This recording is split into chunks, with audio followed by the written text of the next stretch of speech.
एक पति पत्नी में तकरार हो गई। पति कह रहा था, मैं नवाब हूँ इस शहर का, लोग इसलिए मेरी इज्जत करते हैं और तुम्हारी इज्जत मेरी वजह से है। पत्नी कह रही थी, आपकी इज्जत मेरी वजह से है, मैं चाहूँ तो आपकी इज्जत 1 मिनट में बिगाड़ भी सकती हूँ और बना भी सकती हूँ। नवाब तैस में आ गया और बोला, ठीक है, दिखाओ मेरी इज्जत खराब करके। बात हो गई। नवाब के घर शाम को महफिल जमी थी दोस्तों की। हंसी मजाक हो रहा था कि अचानक नवाब को अपने बेटे के रोने की आवाज़ आई। वो ज़ोर ज़ोर से रो रहा था और नवाब की पत्नी उसे बुरी तरह से डांट रही थी। नवाब ने ज़ोर से आवाज़ देकर पूछा कि क्या हुआ बेगम, क्यों डांट रही हो? देखिए ना, आपका बेटा खिचड़ी मांग रहा है और जबकि उसका पेट भी भर चुका है। नवाब ने कहा, दे दो थोड़ी सी और। बेगम बोली, घर में और भी तो लोग हैं, सारी इसी को कैसे दे दूं? पूरी महफिल शांत हो गई। लोग कानाफूसी करने लगे कि कैसा नवाब है, जरा सी खिचड़ी के लिए इसके घर में झगड़ा होता है। नवाब की पगड़ी उछल गई। सभी लोग चुपचाप उठकर चले गए।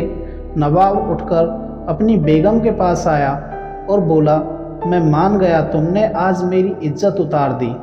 लोग भी कैसी कैसी बातें कर रहे थे, अब तुम यही इज्जत वापस ला कर दिखाओ।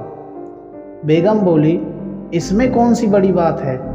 आज जो लोग महफिल में थे उन्हें आप फिर किसी बहाने से निमंत्रण दीजिए। नवाब ने फिर से सबको बुलाया और मौज मस्ती के बहाने सभी मित्रगण बैठे थे। हंसी मजाक चल रहा था कि फिर नवाब के बेटे के रोने की आवाज़ आई। नवाब ने आवाज़ देकर पूछा, बेगम क्या हुआ, क्यों रो रहा है हमारा बेटा? बेगम ने कहा, फिर वही खिचड़ी खाने की जिद कर रहा है। लोग फिर एक दूसरे का मुंह देखने लगे कि यार, एक मामूली सी खिचड़ी के लिए इस नवाब के घर पर रोज़ झगड़ा होता है। नवाब मुस्कुराते हुए बोला, अच्छा बेगम, तुम एक काम करो, खिचड़ी यहाँ लेकर आओ, हम खुद अपने हाथों से अपने बेटे को देंगे, वह मान जाएगा और सभी मेहमानों को भी खिचड़ी खिलाओ। बेगम ने जवाब दिया, जी नवाब साहब। बेगम बैठक में आ गई। पीछे नौकर खाने का सामान सर पर रखकर आ रहा था। हंडिया नीचे रखी और अपने बेटे के साथ मेहमानों को भी देना शुरू किया। नवाब के दोस्त हैरान थे।